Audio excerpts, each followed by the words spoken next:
Chicago Network is on the air. Hello, everybody. I'm Ryan Yanishas. It is time to focus, and today we're focusing on the Northwestern Wildcats and their matchup against the Ohio State Buckeyes, who are 8-1 coming into this game and gearing up for that game against Indiana. So could this be a catch game early on? First drive for Northwestern, a fumble by Jack Louch as they were heading towards the end zone and the red zone. Unfortunately, couldn't get into either one, and Ohio State recovers. Ohio State throws a touchdown, one-handed catch, but again, it was then reviewed, realized that it did hit the ground, therefore it was overturned, and then that was that. No score. Then Jack Louch with a rushing touchdown, 7-0 Northwestern. If they could have ended the game there, that would have been the plus, but unfortunately that's not the case. 31 answered points by the 8-1 Ohio State Buckeyes as Quidson Judkins gets 2 rushing touchdowns, made it 14-7. In the middle of that, Northwestern also had a bad punt where the snap was bad. Then the punter tried to punt it like at the 2-yard line. It was blocked.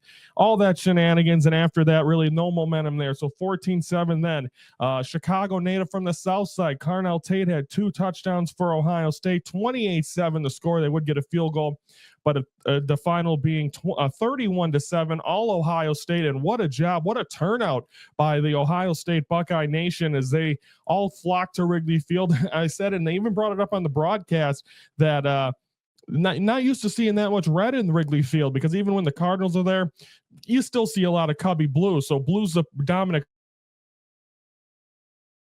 color. So a lot of Ohio State red. They did a very good job, and now they're focused to facing the undefeated Indiana Hoosiers next week. They're on a bye, and Ohio State getting ready for that one. For Northwestern, they need to win 2 out of the last 3. They lose that game against Ohio State, so they're in must-win mode. Next week they'll be at the Big House facing Michigan. Michigan not playing their best football this year. This isn't a dominant team. They're 5-5. They were also on the bye. It's a 2:30 start on FS1, so should be interesting to see. And again, Northwestern, they're playing for their chance to be in one of those bowls that everyone forgets about. And we'll see if they'll get that opportunity to be able to play in that bowl. But they got to win this one, and they got to win when they return to Wrigley in 2 weeks against Illinois, who's also battling. They have 6-7 wins, so it'll be interesting to see. They put themselves in this position, though. There were some games that were winnable, let them fall, and then you had to face Ohio State, who rocked you. So I mean, great job overall by Ohio State. They focus on a big one. That'll be the talk of college football. 4 of the 5 top teams are the Big Ten. Everyone says Big Ten, so they're so easy and easy schedule. Well, there's 4 of the top 5 teams, so we'll see who the last team standing is. I know there's great teams out there. We'll see. But again, Indiana's have, and we talked about Indiana early on this season because they took care of Northwestern, so should be fun. Again, 2:30 start coming up on Saturday. Northwestern will do battle with those with Michigan in must-win games the next 2. So we'll see, or it'll be the curse of Ryan, because once again, the year I don't cover them, they go to the bowl, and I believe they won it.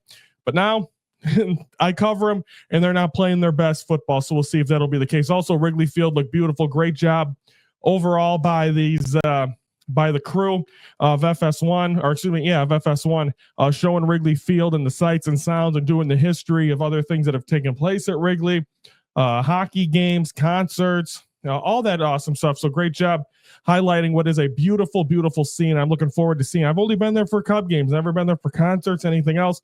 Looking forward to going to Wrigley Field in a couple of weeks to watch Northwestern and Illinois, and we'll see if that one will be for a bowl. Might be a must-win as well for Illinois. Should be fun. Looking forward to that. But unfortunately, Northwestern loses this one to Ohio State, 31-7. And now and then again, Jack Louch didn't play that bad. The team didn't play that bad. Just you had to be able to capitalize on turnovers, and unfortunately, they got turned over twice. Ohio State never looked back. You kept them in the game, and that was that. So tough break for Northwestern. Get ready for a 2:30 start against the Michigan Wolverines at the Big House this Saturday in a must-win game. We'll have a recap of that a week from today. Got a short week next week on the show because with the holidays. So I believe we'll have Bears Monday. Tuesday will be Northwestern. Wednesday, Bulls and Blackhawks before we send it off for Thanksgiving. And, of course, My Life, My Way, too, will premiere Thanksgiving night as well. I'm Ryan Yanishas from the Hello Chicago Network, and we're the focus of Chicago sports. It's been a long year, and it's time to talk. Well, I'm a 33-year-old male that's bisexual, Favorite band is Nickelback and watch pro wrestling. So if you don't think that I can handle comments like that and you think I'm gonna go away that easily, you got another thing coming. I'm sorry.